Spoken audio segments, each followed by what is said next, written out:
사도 요한이 이제 두루마리를 받아서 그것을 먹었죠. 먹고 그것이 이제 입에서는 달고 배 안에서는 쓰게 되었다라는 것을 통해서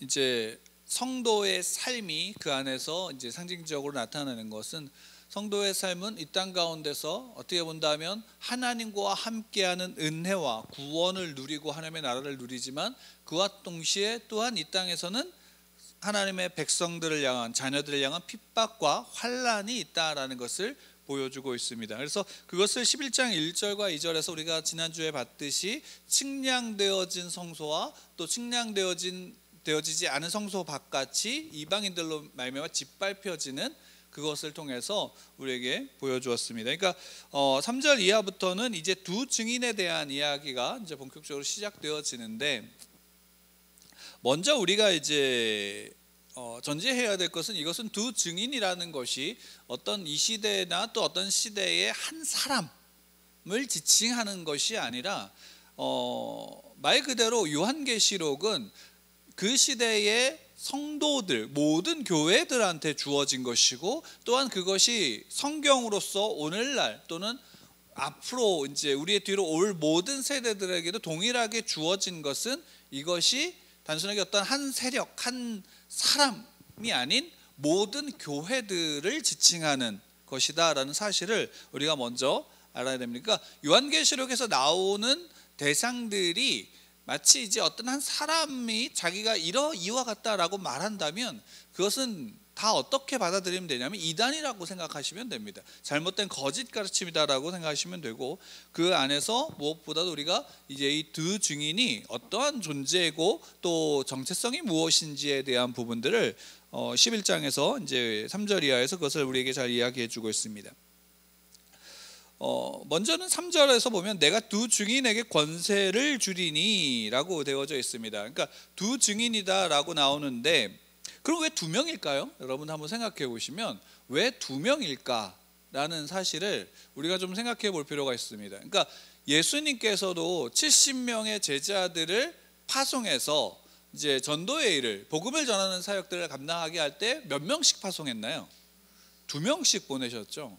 그럼 왜 2명일까? 물론 그때 당시에 혼자 가는 것보다 둘이 가는 것이 더 안전할 수 있으니까 그럴 수도 있지만, 구약에서 이제 구약적인 배경 속에서는 2명이라는 것이 어떻게 본다면 증인의 최소 단위예요. 그러니까 그 증거의 증인들이 최소한 1명만 있으면 그것은 증거가 되지 못하는 거예요. 그러니까 몇 명이 있어야 되면 최소한 2명이 있어야 되는 거예요. 그러면 그것이 재판 과정에서 어떻게 보면 증거로 받아들여질 수 있거든요. 그러니까 2명씩 내보냈다라는 것, 2명씩 간다라는 것은 이 증거하는, 이 증언하는 이 일이 어떻다라는 것이에요, 사실이다라는 사실을 낳은 거예요. 그러니까 두 증인이다라는 것이 그런 의미에서 두 증인인 거예요.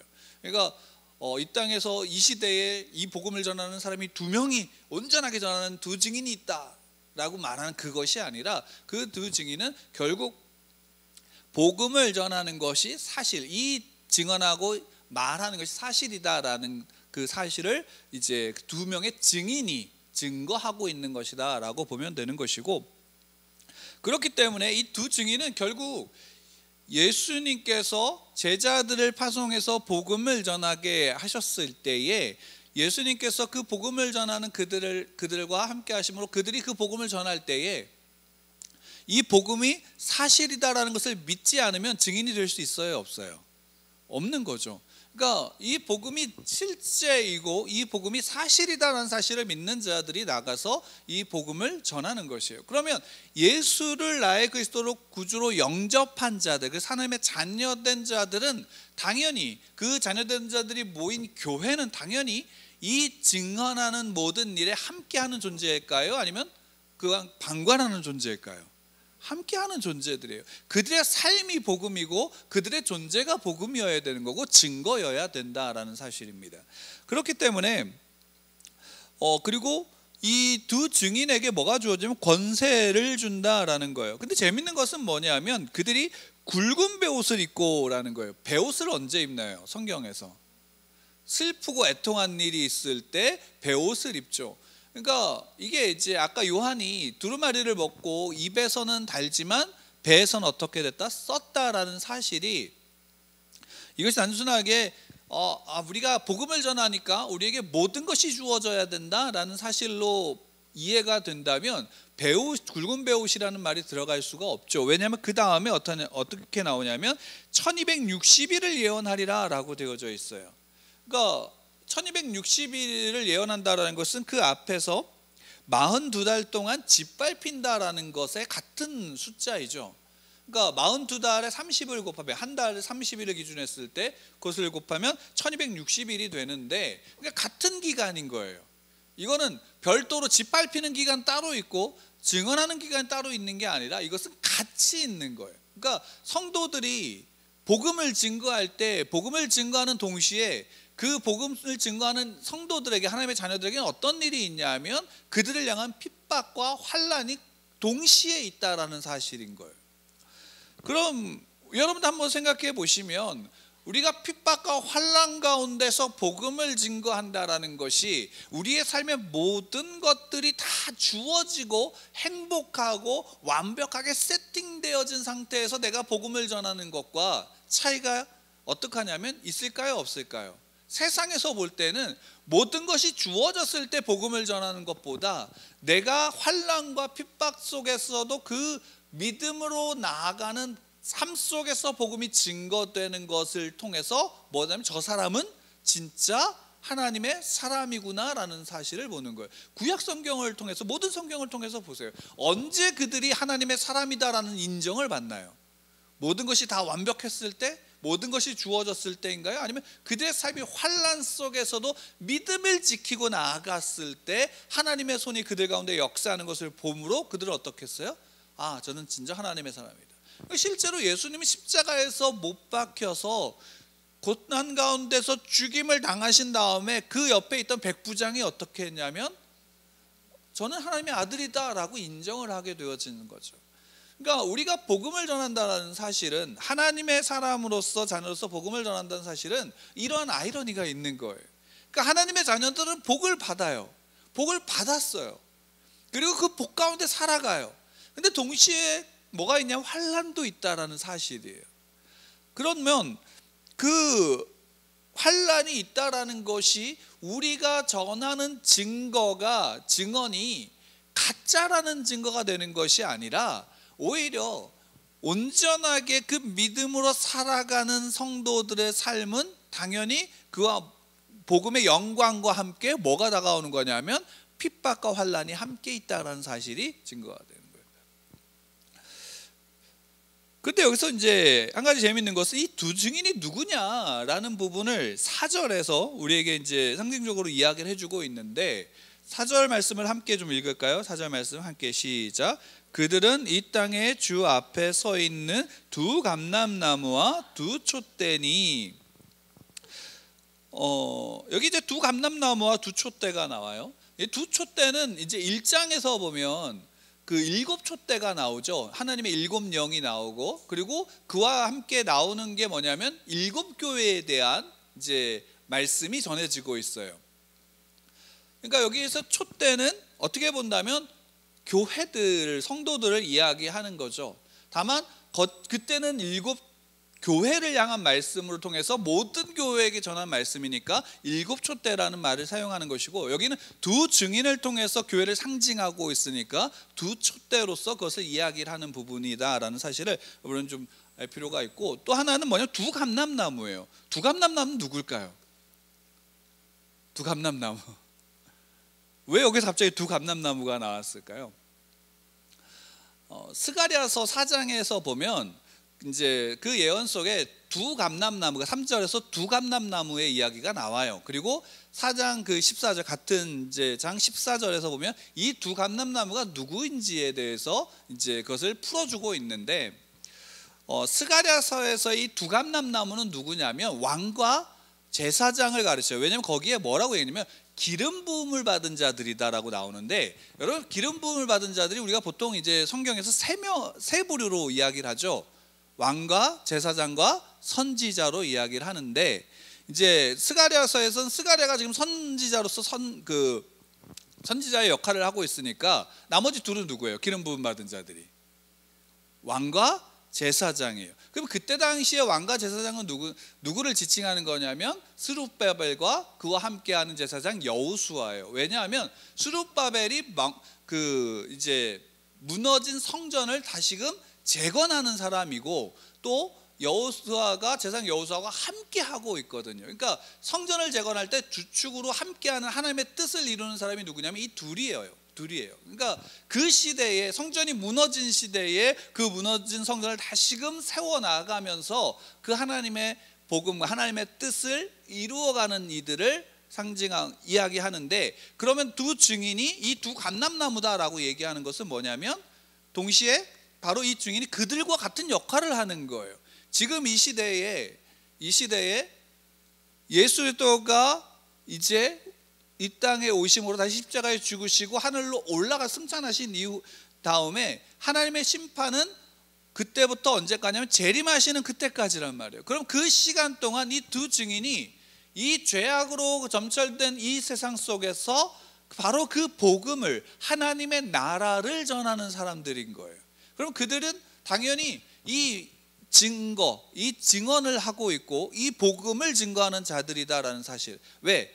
물론 스룹바벨과 여호수아는 성전을 짓는 일을 했고 이 두 증인은 복음을 증거하는 일을 했는데, 둘의 차이는 있지만 둘 다 동일하게 하고 있던 일은 뭐냐면 그 시대에 하나님의 뜻을 이루고 있었다라는 사실이에요. 하나님의 뜻을 행했다라는 거죠. 그러니까 여러분, 모든 그리스도인들은 지금 이 시대에 누구의 뜻대로 살아가고 있는 거예요? 하나님의 뜻대로 살아가고 있는 거예요. 무엇을 함으로? 복음을 증거함으로. 그들로 말미암아 생명의 복음과 또 그 하나님께서 주신 그 두루마리의 이야기, 그러니까 하나님의 나라를 증언하는 일에 이 두 증인이 서 있는 거예요. 모든 그리스도인들이 서 있는 거라고요. 그 일이 하나님의 뜻을 행하는 거예요. 그러니까 여러분 한번 생각해 보세요. 예수님이 마지막으로 제자들에게 지상대 위임 명령을 주셔서 너희는 가서 모든 족속으로 제자를 삼아 아버지와 아들과 성령의 이름으로 침례를 주고 내가 너희에게 분부한 모든 것을 가르쳐 지키게 하라. 세상 끝날까지 내가 너희와 함께 하겠다라고 하는 예수님의 말씀이 분명한 하나님의 뜻이에요. 그러니까 모든 그리스도인들은 나를 향한 하나님의 뜻이 무엇입니까? 라고 묻는 것은 어떤 의미로는 의미 없는 일이에요. 물론 그것이 가치가 없다, 그렇게 안 해야 된다는 말의 의미가 아니에요. 왜냐하면 우리를 향한 하나님의 뜻은 분명해요. 증거를 전하는 자들, 증언하는 자들이란 말이에요. 두 증인이 나예요. 여러분이에요. 모든 그리스도인이에요. 그들의 핵심적인 역할은 증언하는 자들이에요. 내가 어떤 일을 하는가, 내가 교사를 하던, 내가 막노동을 하던, 아니면 내가 어떤 전문직을 하던 학생이건, 아니면 어떤 다른 개인의 어떤 사업을 하던, 다 마찬가지예요. 그 모든 사람들이 내가 그리스도인이라고 한다면 그들을 향한 하나님의 뜻은 단 한 가지예요. 뭐예요? 증언하는 거예요.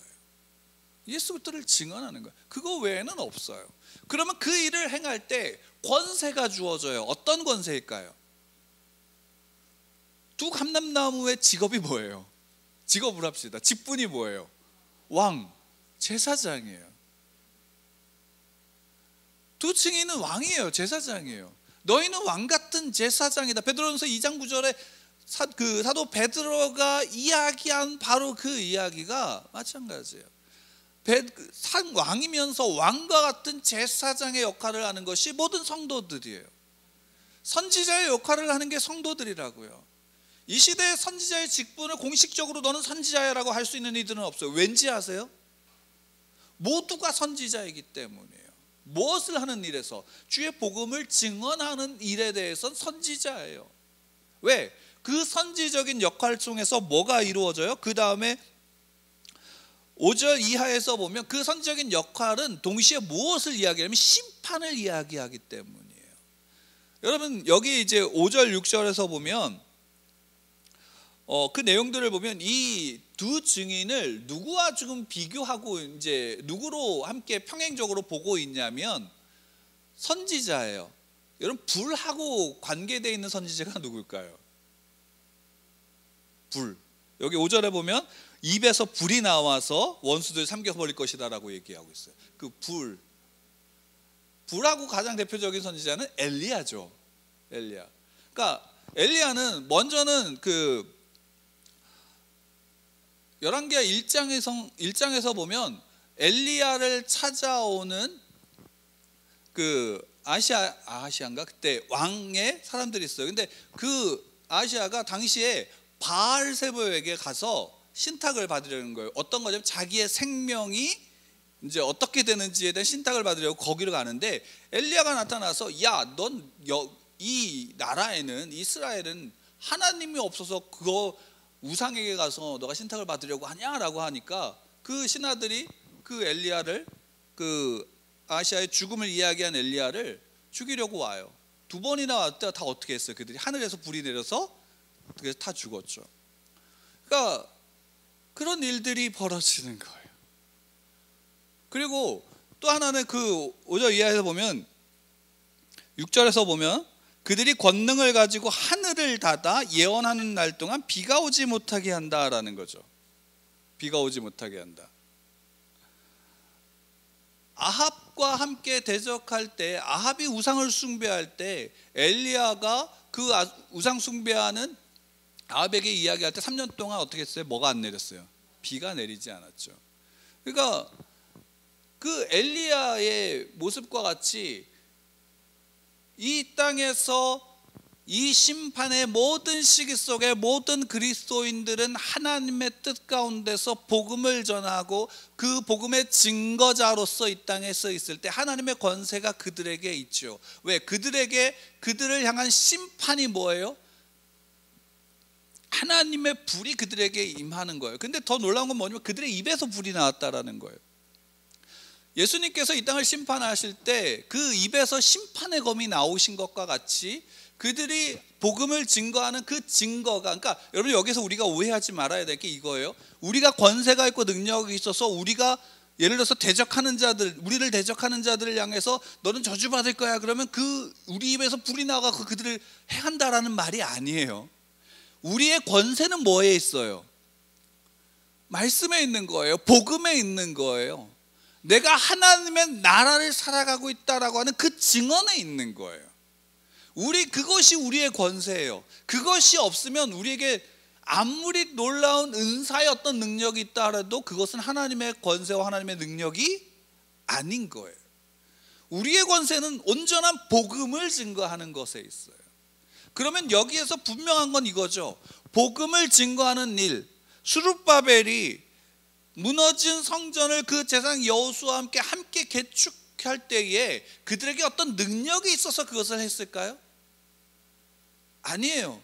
그들이 그것을 할 수 있었던 것은 하나님의 영이 그들에게 임했기 때문이에요. 하나님의 영이 그 일을 그들에게 하게끔 하신 거죠.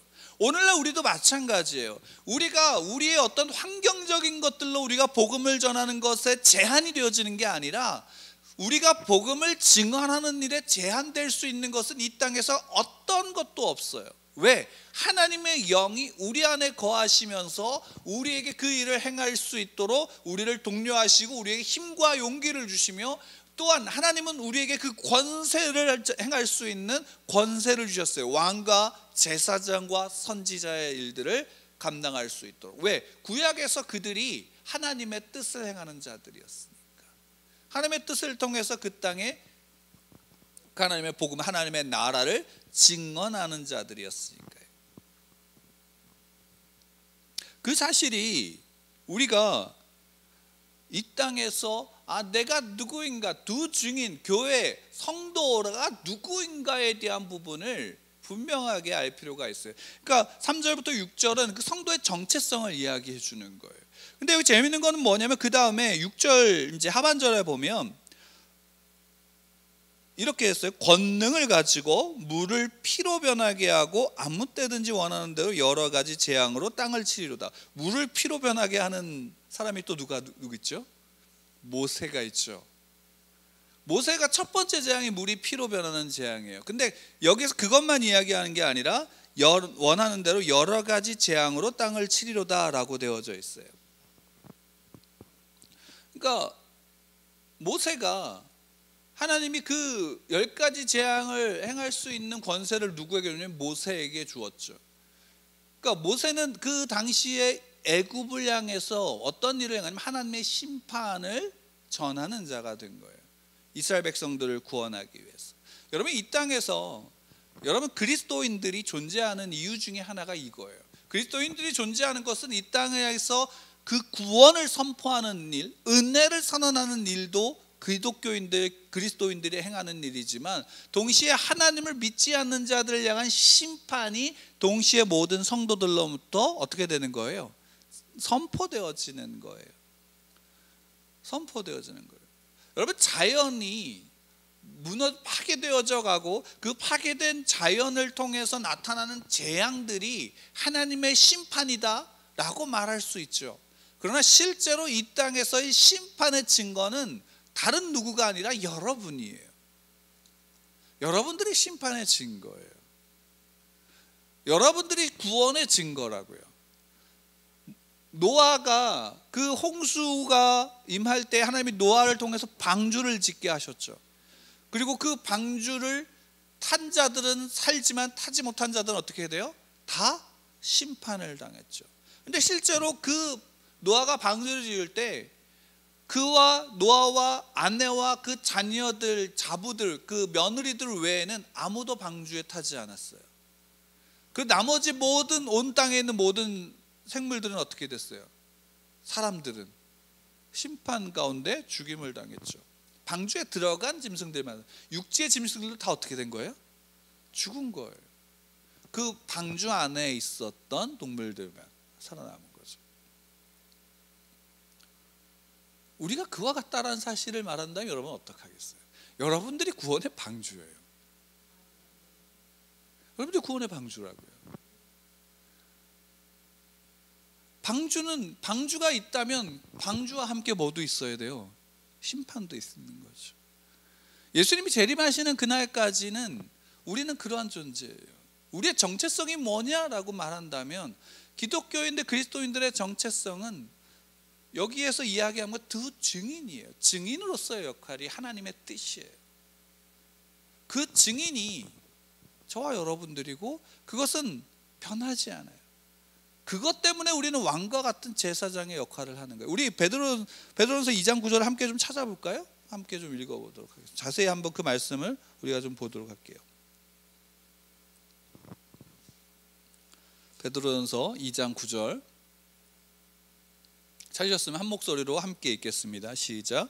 그러나 너희는 택하신 족속이요 왕같은 제사장들이요 거룩한 나라요 그의 소유가 된 백성이니, 이는 너희를 어두운 데서 불러내어 그의 기이한 빛에 들어가게 하신 이의 아름다운 덕을 선포하게 하려 하심이라.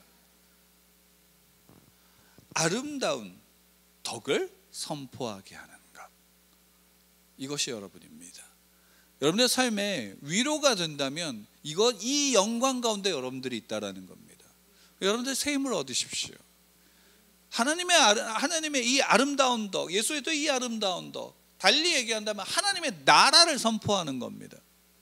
그리고 하나님의 나라의 통치를 증언하는 자들이 있다라는 사실이에요. 그것이 저와 여러분들의 역할이고 정체성입니다. 그것이 어떻게 나타나야 되는가? 고민하십시오. 여러분들 삶에서 스스로 고민해 보십시오. 이렇게 해야 됩니다가 답이 아니에요. 그건 여러분들 스스로가 하나님 앞에 물으십시오. 그리고 할 수 있는 대로 증언하는 자리에 증언하는 말을 하고 증언하는 삶을 사십시오. 그로 말미암아 여러분들을 통해서 구원받는 자들의 수가 날로 더해질 겁니다. 그 사실을 성경이 우리에게 증언하고 있고 성경이 우리에게 알려주고 있는 겁니다. 그리고 동시에 구원은 핍박도 우리에게 있다는 사실도 기억하십시오. 핍박도 있습니다.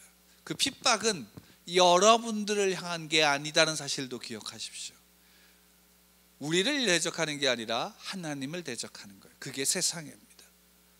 그렇기 때문에 두려워하지 말고 담대히 서서 나아갈 때, 또 두렵다면 옆에 있는 성도 형제와 자매의 손을 잡고 그들에게 기대서 함께 나아가는 그 공동체가 교회다라는 사실을 기억하십시오. 그 은혜 가운데 우리가 함께 누리고 그 생명 가운데 우리가 함께 나아가기를 축원합니다. 기도하시겠습니다.